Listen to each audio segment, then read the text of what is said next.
guys, thanks for stopping by my channel again.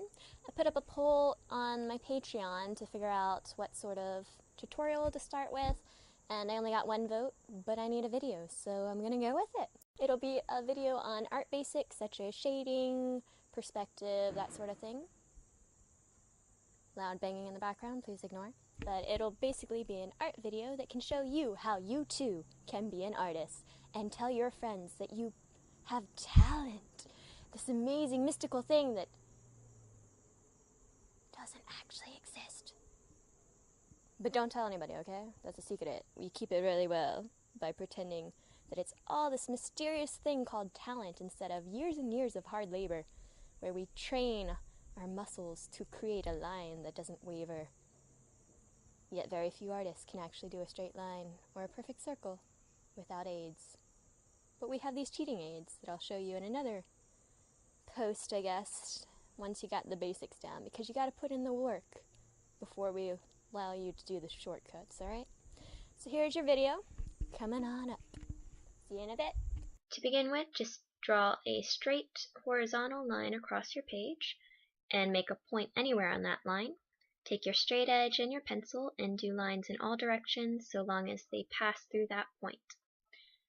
Throw away your straight edge if it keeps hitting the floor. No, you will want to keep your straight edge. I just couldn't do it right here. So now, along a vertical line, you're going to make a series of squares. Do one square on the horizontal line you made, which is the horizon or line of sight, and then a few up and above that initial square.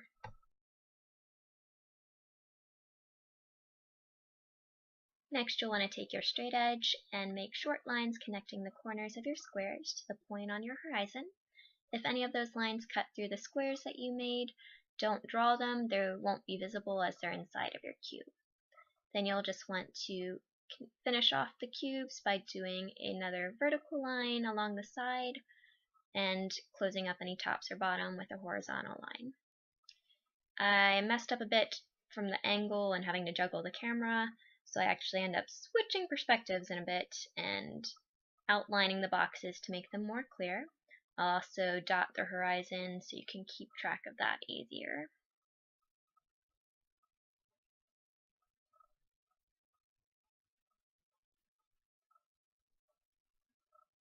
And then we're going to be taking one of these squares and moving it further back into the distance or closer to that horizon line.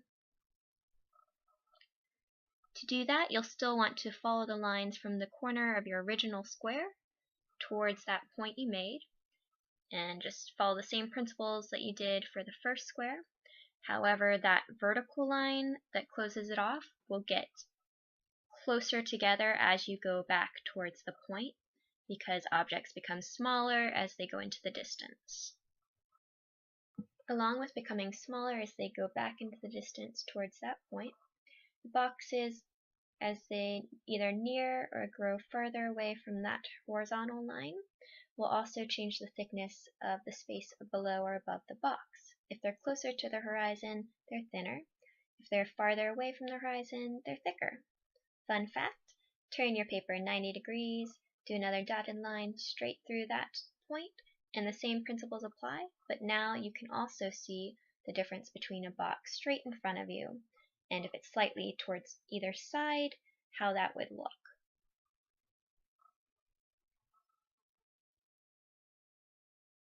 So the perspective videos took a little bit longer, and so I'm going to break them up into two just because together they're nearing on 10 minutes, and that's a bit long for a video. So I'll be breaking them up into two videos, and if you're interested in 2-point perspective, just check out the next video. Thanks for watching. I feel my heart cry, don't let the love die.